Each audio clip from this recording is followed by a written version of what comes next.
Welcome to the hunt.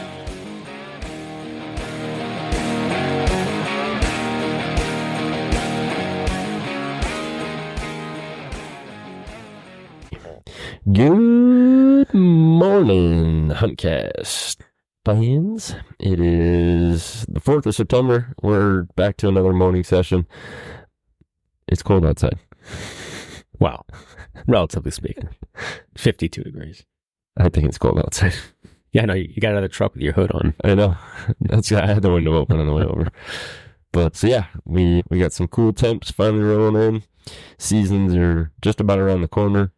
But here in PA, and I think probably in New York, some seasons have already started. Yeah. So we're going to jump into that real quick. So here in Pennsylvania on the 2nd, so actually 2 days ago, our goose and dove seasons rolled in. And for you goose hunters, and I used to hunt geese a lot, they've made some changes in the last couple of years. So September 2nd through the 25th, so basically almost the entire month of September, you have an 8-goose daily bag limit. And I saw some pictures and videos, guys crushing, 5 or 6 guys, there's 50 geese laying on the ground. So a lot of opportunity right now. I like to think this time of year is when, the geese are still a little stupid. They don't know what decoys look like from last year. So they'll land, or at least attempt to land. So you have a really good shot this early season if you get some good goose fields.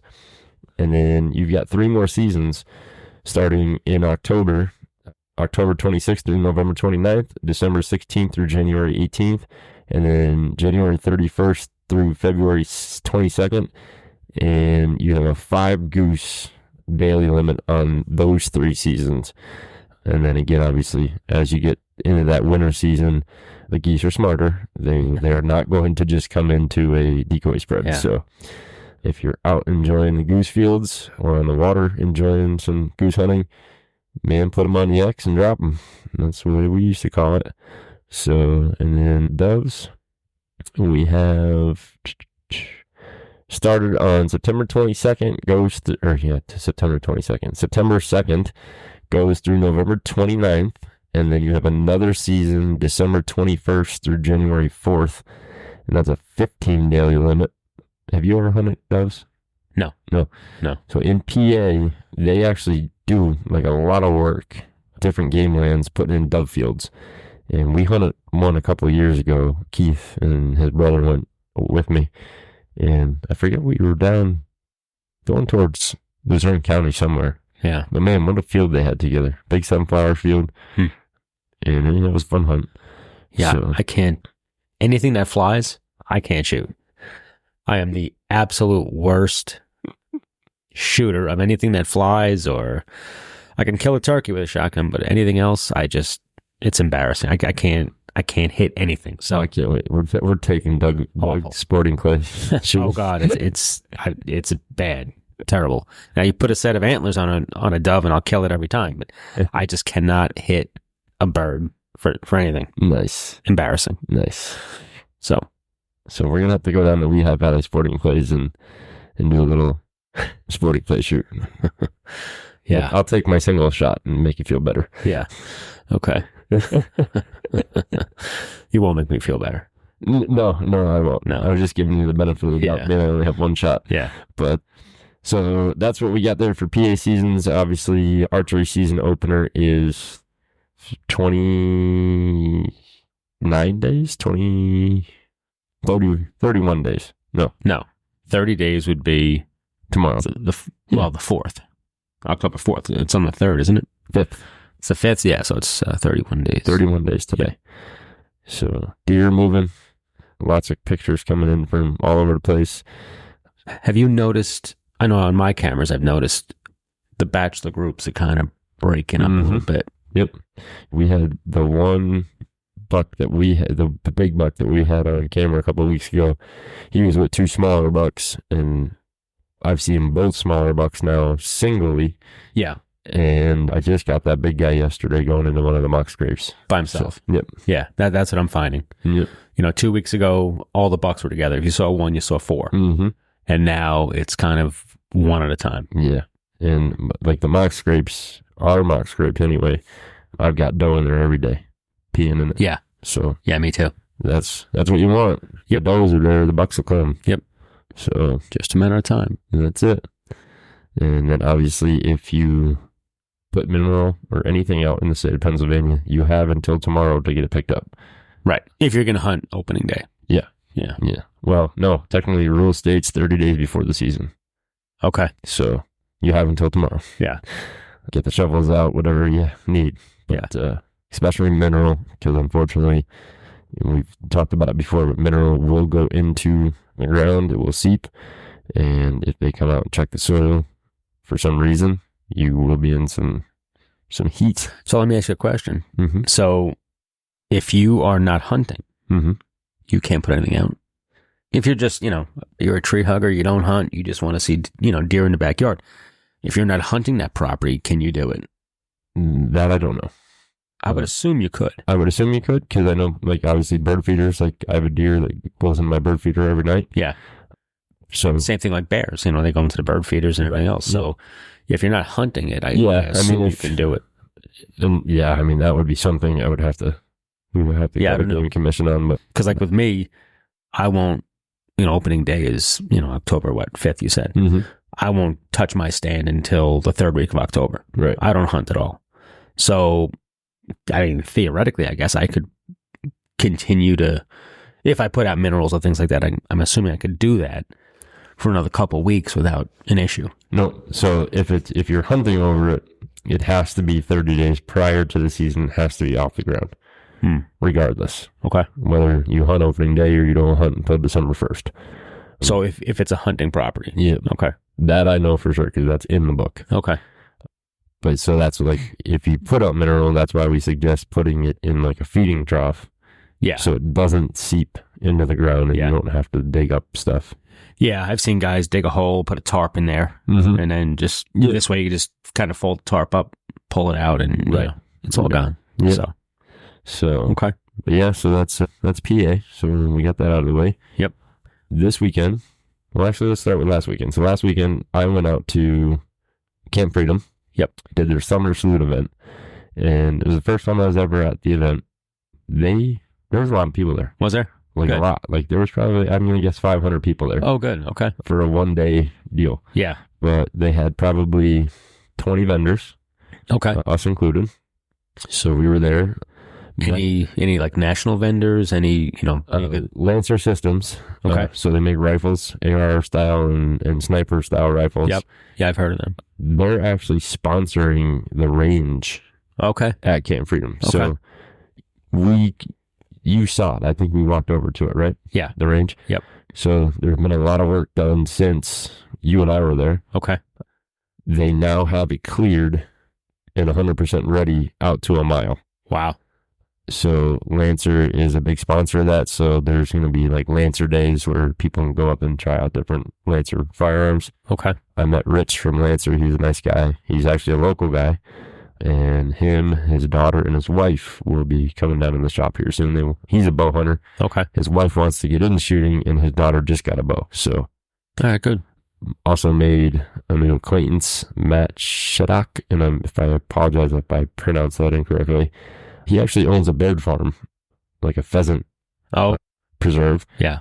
Up in Lawton, which is where it's a half mile actually from where the Gunapalooza will be for Mule Deer Foundation. Okay. So we're going to talk to him. We'll probably have him on the podcast here soon. Their season opens up in a couple of weeks as a preserve. Super nice guy. He showed me a video of the property. It's gorgeous. Yeah. Huge sorghum fields and got a trout stream that runs right through it. Nice.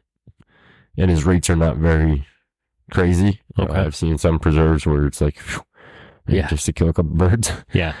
And then they also have like a mountaintop cabin that you can rent. So it's pretty cool. Yeah. And it worked out good for myself and him because we were there obviously on behalf of the shop and he bought a Raven from me while we were there. Oh, nice. So he took it home with him. Cool.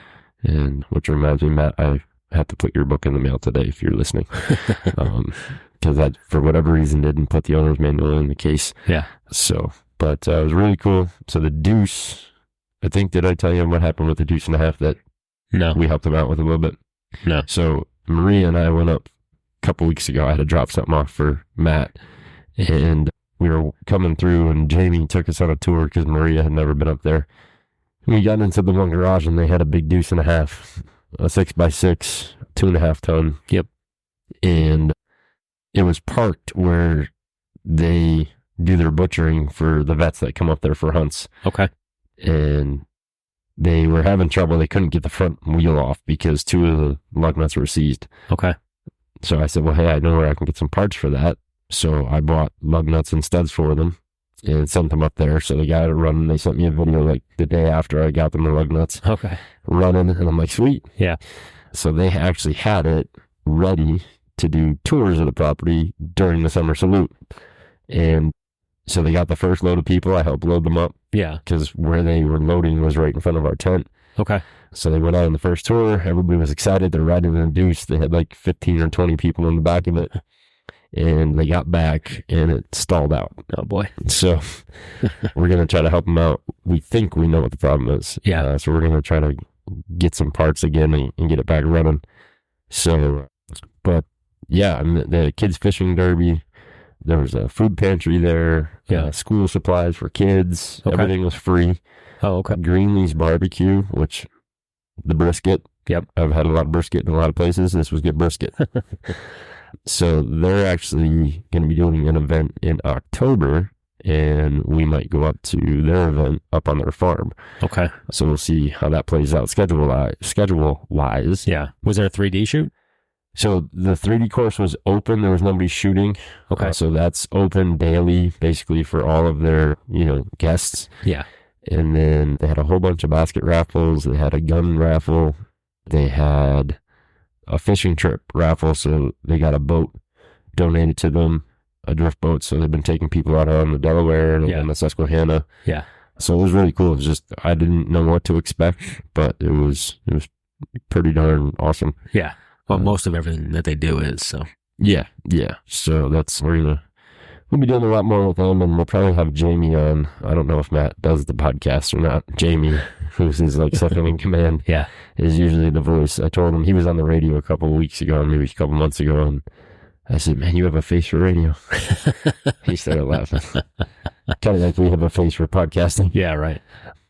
But yeah, so that was the summer salute. So that was this past weekend. They do have a golf tournament coming up this Sunday. It's this Sunday, the 9th. It's the 9/11 Never Forget tournament.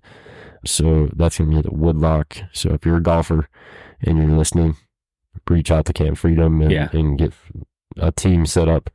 The course that you're having, that's super nice. But I'm sure they're going to have all kinds of stuff to raffle off and whatnot. But so then this coming weekend, we're going to be busy. Yeah. So Sunday and Monday. Yeah. What's Monday? Monday is beer for you. Yeah, Mule Deer Foundation. Yeah. Confused me for a minute. But you and Glenn will be busy shooting. Yes. On Sunday, and I'll be busy manning the tent. Yep.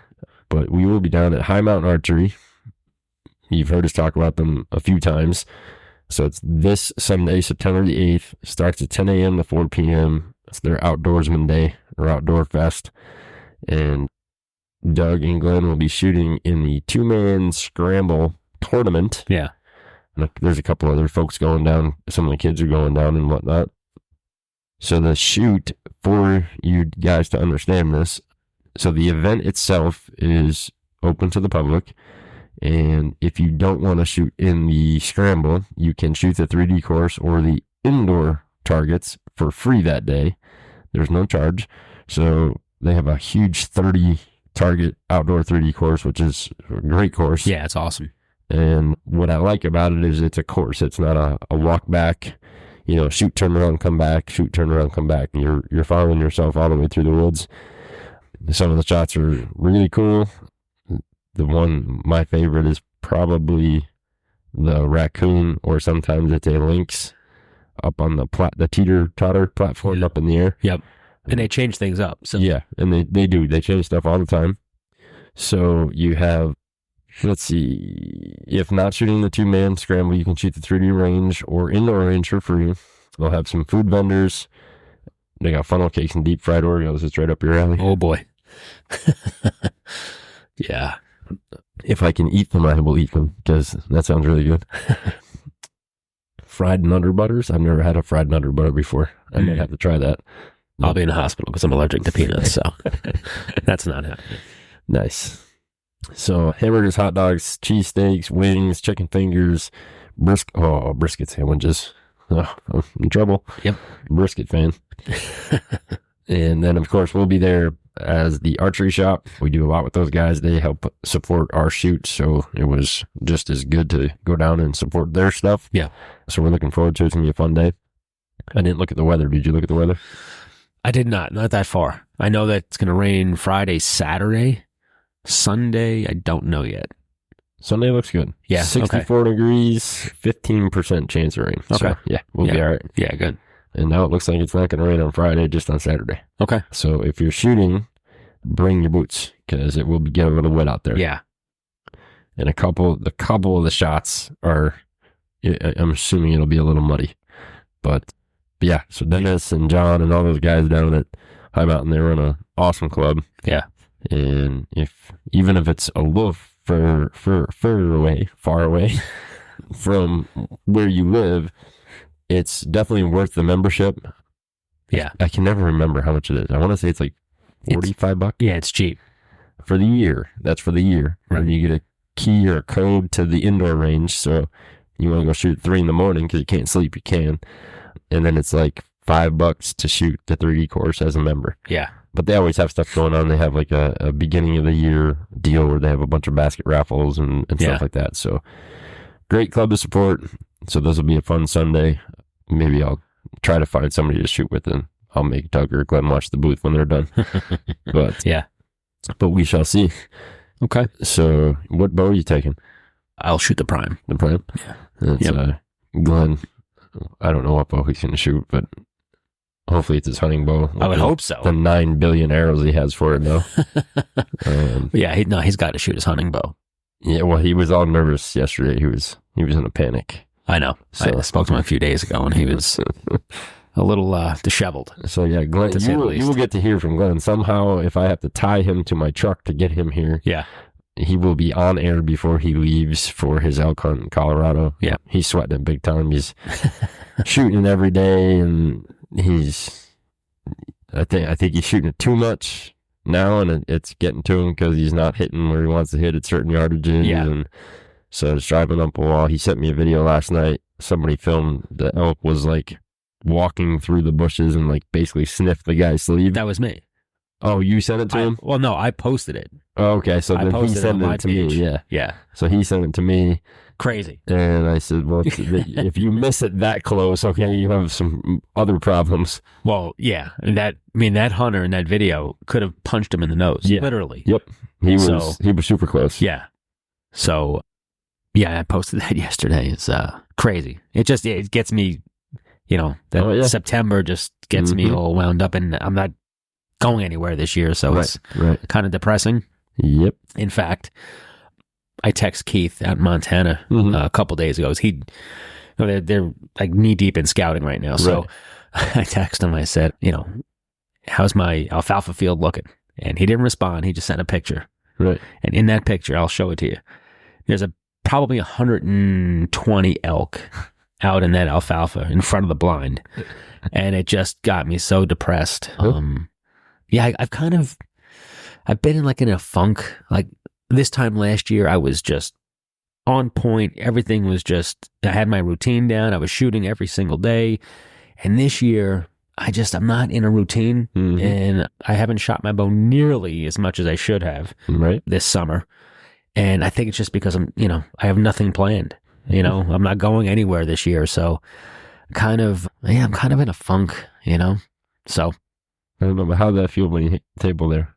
What's that? Just now when you hit the table, did that hurt? No, barely touched it. Okay. It's so damn sensitive. It sounds like I just pounded it, but no, I just... That's why I was like waiting for his finger to come up like broken. I say that it sounds like I'm punching it, but Doug talks with his hands a lot, so that's the Italian in me. Yeah, but yeah. So Glenn, I think Glenn is just getting in his head down, and he's freaking out a little bit. Yeah, Well, you know what? Like this time, like when it's crunch time like this, and you're right down to the wire, I always find it better to not go out and shoot 30, 40, 50 hours. Right. Go out, shoot one. Yeah, one or two. That's all it takes because you're only shooting one. Mm-hmm.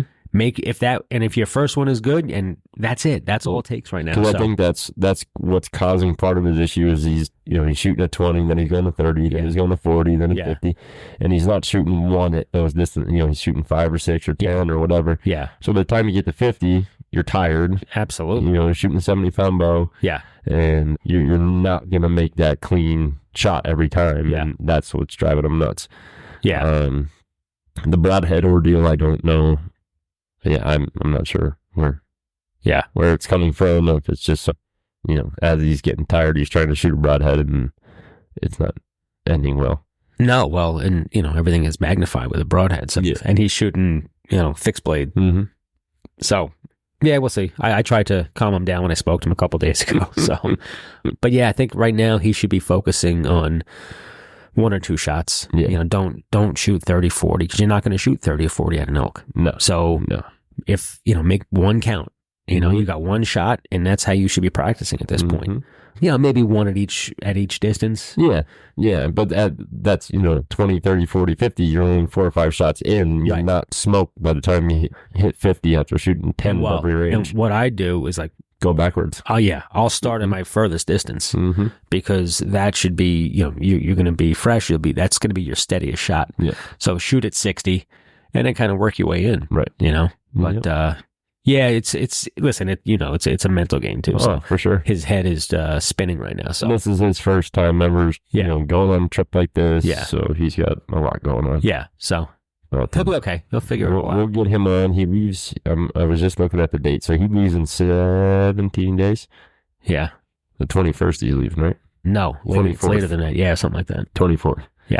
So 20 days. Did he decide he's driving or is he flying? No, he's flying. Okay. Yeah. He's going by himself. So he is, and he just couldn't take the time. Well, that's just a it. day ahead and then a day after. It's more than that. I mean, I'm not sure how far it is where he's going, but I know northwestern Craig area. So it's probably 20, 25 hours, something like that. I would imagine. Yeah, I know. That's the hard part for me when people say it's too far to drive, and I drove to Arizona in 42 hours. Well, but that's insane. That's insane. You can't do that and get out the next day and hunt all day. It's leave a day early, give yourself a day of rest, but it's tough. I know it's 30 hours to Montana, right? And if I drove, I would do it in 3 days. I do 3 10-hour days. Mm-hmm. But that adds, that's 6 days to your trip. Oh, yeah. So you're hunting for a week and another week for travel. Mm-hmm. That's 2 weeks. So, especially by yourself, it's tough. If you had another guy, you could rotate. Right. Now you could probably cut it in half and you could do it in, day and a half or 2 days. And I think the biggest thing for me, especially in his situation where this is his first time ever going on a hunt like this, is that bow needs to be wrapped in gold with bubble wrap and everything else, because when it comes out at the other end and the sight's dangling off of it, it is not fun. What case is he using? I honestly don't know. I offered him my SKB. Okay. I don't remember. I think he's actually using his son's Elevation Jetstream, which is a travel case, but it's a travel case meant for a target bow. Okay. But I think he's stuffing all of his clothes into it. Yeah. So that's what I've done in the past too. Hopefully add some protection to it. Yeah. I've never had a problem with my bow ever getting to destination. Because it's getting checked and all this other stuff, and most people at most airports understand, there's either a firearm or a bow in there. Yeah. They treat it with a tiny, tiny bit more respect. Yeah. But, the last time that I went with Brian, and I know he's listening, we were standing there at the window of the airport, and our plane was at the tunnel. Yeah. And here comes the luggage, and they're unloading it. And Brian, he was a mess. He was dying, watching his stuff. And this guy, here come our bows. The guy picks it up and throws it like it was, like it was a rag doll. Uh-huh. And if you could have seen his face, like, my God, that was my bow. and the guy just launched it. And so they don't always, treat it. No, definitely not. Definitely not. But listen, if you pack it properly, it doesn't matter. Right. And that's, so like, if I'm going somewhere like that, it's, a hard case, lots of padding, straps, all this stuff so the bow doesn't move. Yeah. But yeah, I don't know. We'll see. Yeah, we'll see. Because my SKB, unlike your SKB, mine's an open compartment. It's not like cut for the bow. Right. So it's cut, but it's big enough where the bow doesn't, like, you can barely squeeze it in there. Yeah. So that leaves me some room to put like a couple jackets in there, around it for some extra padding. And yeah. But yeah, we'll see. But no, we'll get him on here, and it's got to be either next week or like right before he leaves, because we have our special guest, Evan, on the 15th from Rio. Yeah. So, but speaking of elk hunts, this drove me nuts, and this will be a little different for you because I didn't even tell Doug what we were talking about. I like doing that to him. So I've been watching all these guys, talking on Facebook and these different groups, going on a hunt, and they're in the backcountry, and they talk about food a lot. And, similar to when we go backpacking or whatever, you're trying to be as light as possible, but as ready as possible. Yeah. But all these guys ask this question about food and, what should I take? And this is this and this and this and this. And I finally replied to one of them the other day because he had like a whole list of stuff. And I was like, dude, it's like kind of, everybody's going to be different. So there's no one that can answer the question on, oh yeah, that's the perfect meal plan for you being in the backcountry for 5 days, 10 days, whatever it's going to be. Because, for instance, if you and I were in the backcountry, you need different stuff than I do, right, to make your body work while you're out there. No doubt. Yeah. And it all comes down to, are you base camping and like walking in every day, or are you have a kind of like a main area, but you're going to hike and, okay, it's getting late, I'm just going to spike camp it right here. Right. So it really depends on the situation and the hunter. So, Doug and I have kind of made like, I don't want to call it a bet, but trying to get to a certain weight by the time the season rolls around. Yeah. And obviously you're trying to lose weight, I'm trying to gain weight. But at the same time, if we were in the backcountry, I need to be able to get my body to run, and my metabolism is different than your metabolism. Right. So you really have to look at it as, you need twice the calories that I need. Right. Probably. Yep. So I literally put that in there. So like if I'm backpacking, out hunting, whatever, in the backcountry, I need 38 to 4,200 calories a day. Yeah. For my body to work the right way. Yeah.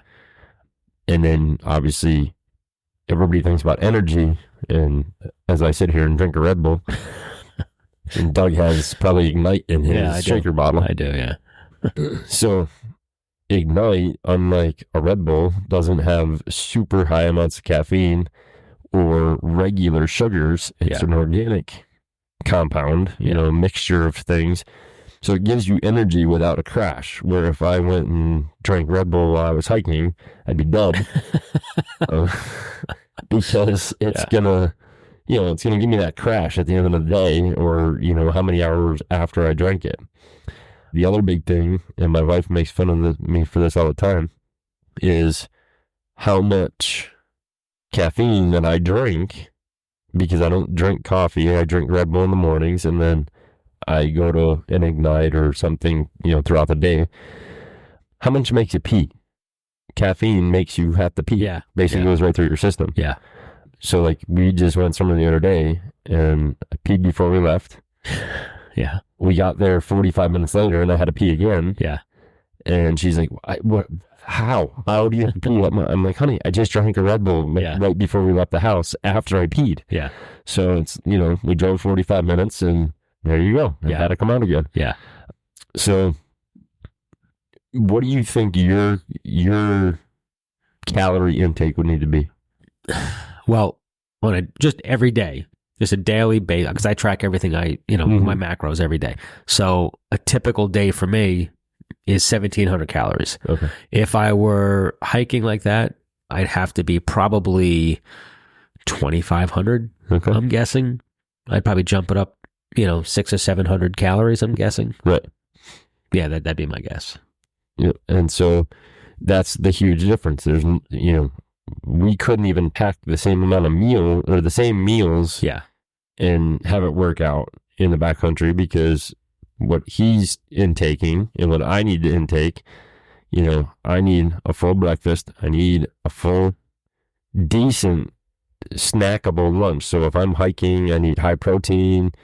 I need, something that's got a bunch of calories in it during lunch. And that might not always mean a meal. So, snack sticks, protein bars, granola bars. Yeah. Just while I'm walking.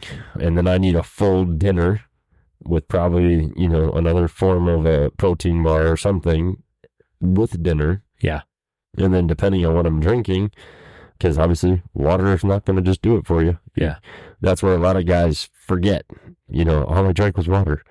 Well, that's why you lost 25 pounds and you felt you were going to die. So as you're burning those calories and fat and everything else, you need to have an electrolyte mix. You need to have, some sort of energy mix. Yeah. And then something along the lines that almost like a protein shake to drinks. So like Mountain Ops, we both use Mountain Ops quite a bit. Yep. So they have the electrolytes that you don't need water. It does taste like crap, but you don't need water. They have the new Hydrate, which is awesome. So I drink that a lot during the day. And that comes in 3 or 4 flavors. The Ignite, which Doug is drinking right now, and that comes in a crap ton of flavors. Yeah. Now, like I said, for me in the morning, it's been God only knows how long for me drinking Red Bull like for breakfast. Yeah. So the Ignite, I can't do that every day. Just won't cut it. Yeah. So I drink my Red Bulls, and then I might have one midday, but then it's usually Pepsi. And that's the hard part. Like that's like during when I'm at the shop or we're out filming something or we're at a show, it's really hard for me to drink that stuff. Yeah. It just is, because it's those things just feel like part of my daily everyday deal. Yeah. Where when I'm out, backpacking, hunting, I don't ever have soda with me. I don't have a Red Bull with me. It's, some sort of drink mix. And the Hydrate's been my kicker right now because they have a mango peach flavor that's really good. Yeah. And it does quench your thirst. So you're not thirsty. You're actually hydrating your body, and you're not like, oh man, I need something else. I need something. Yeah. So obviously, water is a thing, and you can keep that in like your bladder, your hydration bladder in your pack, because you're not taking it in and out. But if you have an Nalgene bottle or what the heck is they're based out of Idaho, I think. So there's a company that actually made a straw that connects to an Nalgene bottle. Okay. That's like super long, so you can leave your Nalgene bottle in the backpack, like in the bottle pouch, and run this hydration tube up. Okay. So now that's where you would want to keep your mixes, and then obviously depending on if you need water for cooking, in another bottle, and that's usually the way I do it is I have a cooking bottle that's just for cooking, and then I have my bladder in my pack, and then a couple of Nalgene bottles filled with whatever I'm drinking that day, and then obviously a filter if you need to replenish water if you're out on the mountain, which is a lot. Water's what, 8 pounds a gallon. So all of a sudden you might it's a lot of weight that you're climbing mountains with. So a lot goes into it, and then the key for the filter, so you don't have to carry all the water. So but you've got to find water, right? So which is not always easy. Nope. So. And then, you're carrying all this crap in. Now, you shoot something, you have to get all that crap out. More crap out. Yeah. You carry all your crap that you carried in out, plus, 400 pounds of meat. Yep. So, it's a lot goes into it. And that's that post that I made to that person the other day. I said, that's the key is you not only need okay, your food in the morning, your food while you're hiking or whatever. But now you shoot something. Yeah. Now you got to pack this freaking animal out. You've been walking for 5 hours. Yeah. You shoot the, moose, elk, mule deer, whatever it is. Yep. You got to get it out. Yep. So what I told them is so everybody has a kill kit when they're, out in the wilderness and you kill something. You've got your gutting knife, your gloves, your whatever you need to get that to go as smooth as possible. Yeah. So like my kill kit is my ground tarp so that I can throw my meat on. It's not collecting all kinds of crap when I'm, yep, quartering it up. But I keep a kill meal with my kill kit. Okay. So Mountain Ops unfortunately doesn't do this yet, and I really wish they would. But Wilderness Athlete makes a pack out bar. Okay. So it's like super high energy bar. Okay. With some protein and stuff. And then probably a lot of carbs. Yeah, exactly. So that's, you want that stuff. Like, okay, yeah, I quartered everything up. I'm going to eat this now. Yeah. Because I've got a 4-mile walk back to wherever I camp. Yep. With a whole lot of weight. Yeah. So the high carb, the high energy is going to give you the ability to do that without burning all your excess fat and whatnot that you had prior getting there. Yeah. So that might, mine, I think I figured it out the other day. So on top of my 48 or 4,200, it takes me to 4,800 calories for that day if I eat that meal. So it's another 600 calories. Yeah. In, that little quick period of time. Yeah. That's great. Yeah. And then obviously your goal is, again, keeping the weight down on your food. Yeah. And you should be able to technically put each day's meals, if you do it the right way, just for picture purpose, inside of a gallon Ziploc bag. Yeah. So breakfast, lunch, dinner, and anything extra all in one bag. Yeah. For each day. So if you're there 5 days, you have 5 Ziploc bags. Yeah. So the key, again, is you have to figure out what you need. What does your body burn up? Yeah. Just go on a 3-hour hike somewhere. Yeah. And figure out, Doug wears a Garmin, I wear a Garmin, Glenn wears a Garmin. It will track your calories burned. Yeah. Just by you exercising. So, for instance, Garmin Connect. So Garmin Connect is the app that goes on your phone. It shows you all that stuff. What your resting heart rate was, your stress heart rate was, your calories burned. Then you can kind of come up with a plan of, okay, I hiked for 3 hours. I went 4 miles. Yeah.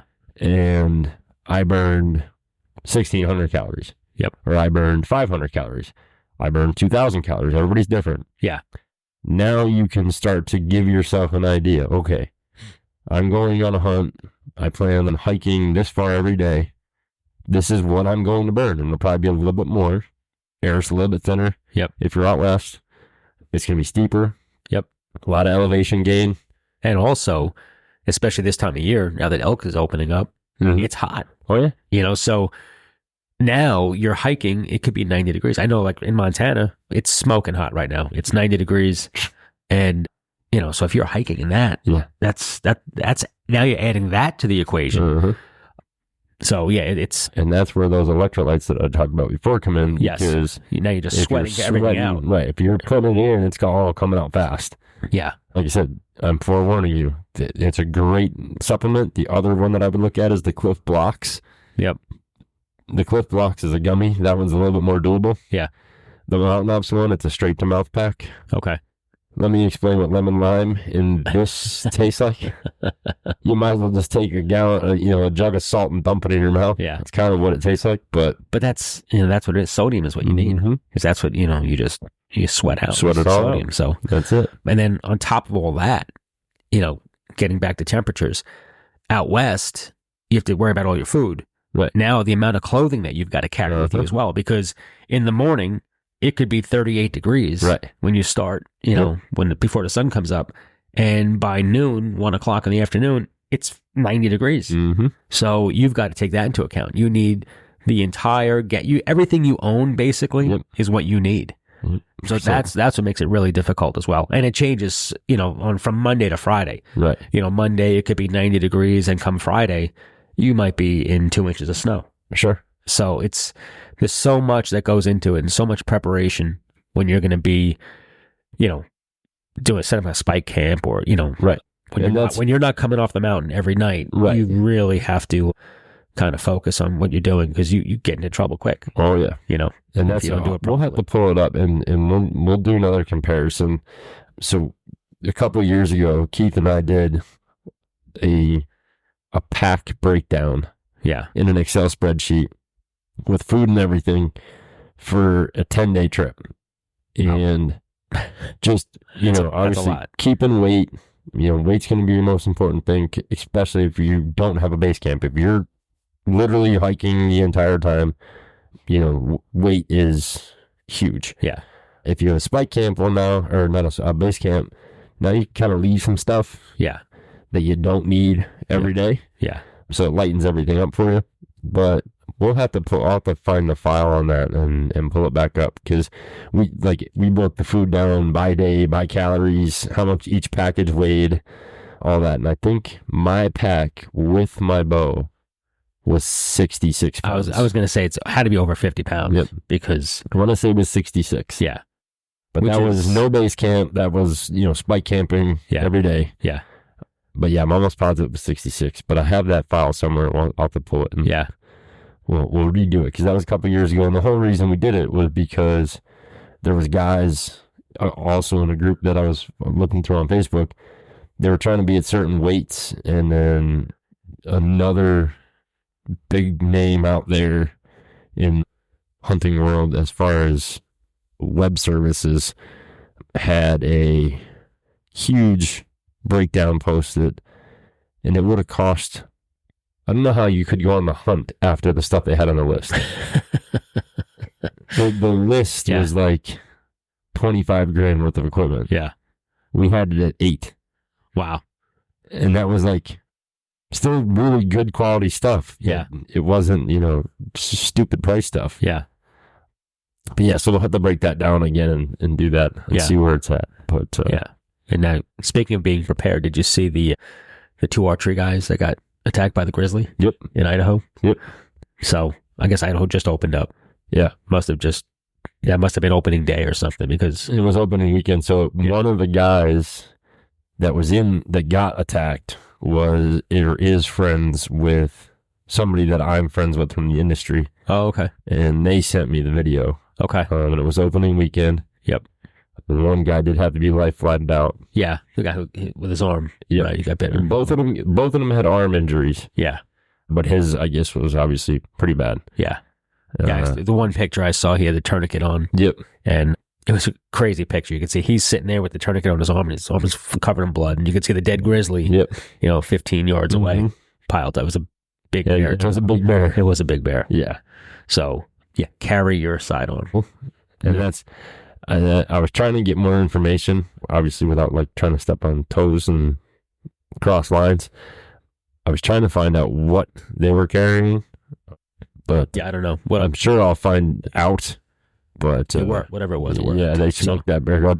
And to me, a lot of guys have a different opinion, but for me, it's a sidearm every time. Oh yeah, forget bear spray, because honestly, if they spray that bear, when the bear's on you like that bear, it's already too close. It's not doing a damn thing. A black bear, we carry bear spray when we're backpacking up in the high peaks. Yeah, black bear, not grizzlies. Yeah, black bear's not gonna. Will they charge you? Maybe. No, they're not gonna hunt you down like a grizzly. No. So and that's the biggest thing, is the surprise. Mm-hmm.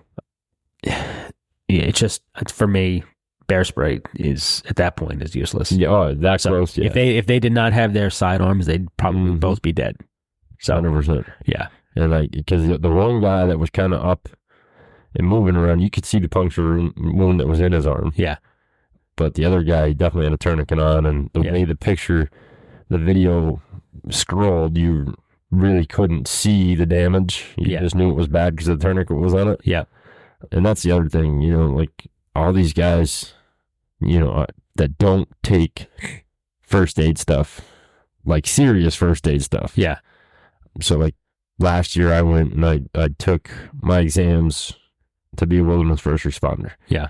Like, I have a full-blown kit in my truck at all times. Yeah. But there's a lot of companies out there, and one of the biggest things to have, whether you're bow hunting or firearm hunting, is quick clot. Yeah. You know, they use it in the military for a reason. You rip the bag open, dump it onto the wound. It's going to stop the bleeding almost immediately. Yeah. To help preserve, because now if you've got a tourniquet on for too long, you can create more problems than you already had. Yeah, no doubt. So the ability to stop some of the bleeding, the heavy stuff, and then, okay, hey, I've had the quick clot on for, an hour. It's starting to bleed a little bit again. Yeah. Now I'll put the tourniquet on. And I don't know how long it took them to get the helicopter up there. But, in that case, if he had quick clot and didn't have to put the tourniquet on until 5 minutes before, EMTs or whatever got there. I'm sure it wasn't quick. No, I can't imagine it was. It looked pretty remote where they were. Yeah. And then now find a spot where you can land a helicopter. Well, more than likely, they dropped the line. It was a buggy. Yeah, it was a buggy ride. They drop a line to him because it's to try to land a friggin' helicopter on especially depending on the shape he was in. Obviously, you can hear he was hurting. Yeah. In the video, so the likeliness of him walking somewhere to get to a little bit of a clearing. Yeah. Slim to none. So they probably dropped the basket down. Yeah. The other thing too is you got to go with somebody. You got to have a buddy with you. Yeah. Because if he was by himself, he'd be dead. He's dead. Yeah. There's no doubt. So it's not always easy, but it's really a smart idea to have a buddy with you at all times in a backcountry like that. In grizzly country. Yeah. And not here in Arizona or, New Mexico or Colorado. It's slightly different. It's a little different. Yeah. But then the other thing too, and I'm sure that they used it or some sort of form of it, you don't have cell phone reception up there. No. It's impossible. So InReach, Zoleo, Spot On, any of those backcountry communicators. Yes, satellite. Satellite. Like InReach, we know because we use the InReaches, but literally it has one button for SOS. Boom. Yeah. You hit it, send your location. Yeah. Boom, somebody's coming for you. Yeah. It's all there is to it. Yep. But it gives you the ability to, hey, honey, we're doing fine, or sending the text to your buddies, look at the freaking elk I just shot. It's just the way it goes. Yeah. But not having one of those in a place where there is 100%, no cell phone reception. Yeah. That InReach, like we use the InReach. The InReach works with our watches. It works with our phones. Yeah. And that's what picks up the signal. So you're texting technically off your phone, but it's being sent through InReach. Right. So via satellite.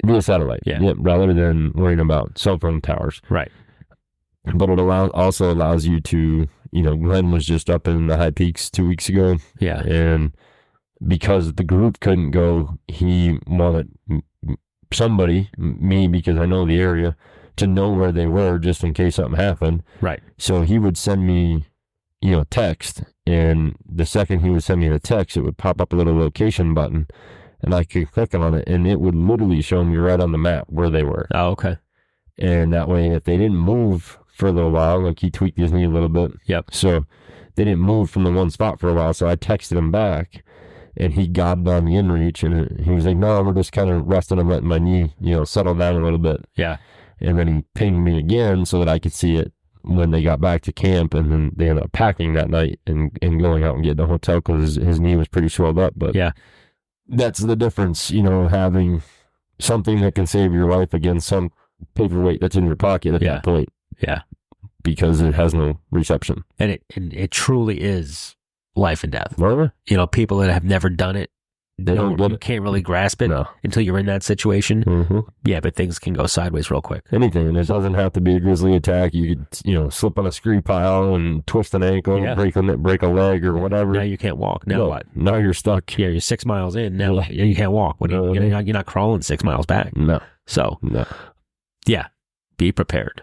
That's it. And it's go to even if you just went to the Red Cross and get your first aid, get a CPR class, just so you have an idea. Yeah. So that way, if you're with a group and something does happen, you have a little bit of knowledge that you can help the situation before, a true, EMT or hospital visit or something, Yeah. that can be done. Now, these guys obviously knew enough. They put a tourniquet on.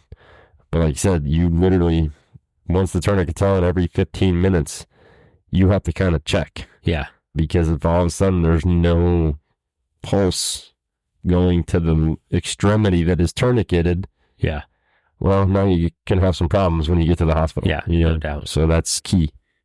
But, so other than that, that was our big talk for this week. Yeah. But now that the season's coming in, we're going to have some special guests coming up.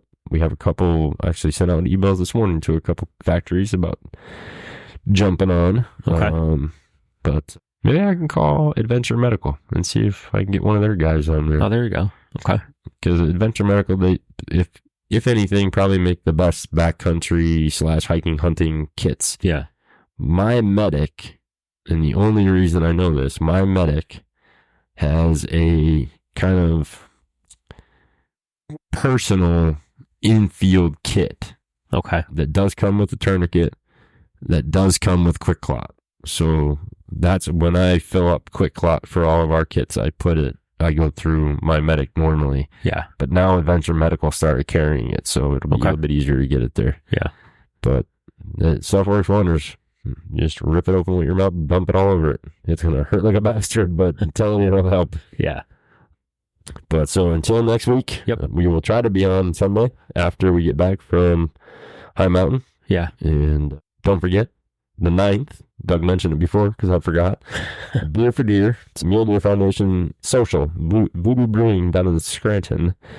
And we'll be down there having a few drinks and talking mule deer stuff. Yeah. So other than that, enjoy the rest of your week, and we'll talk to you next week. See ya. Later.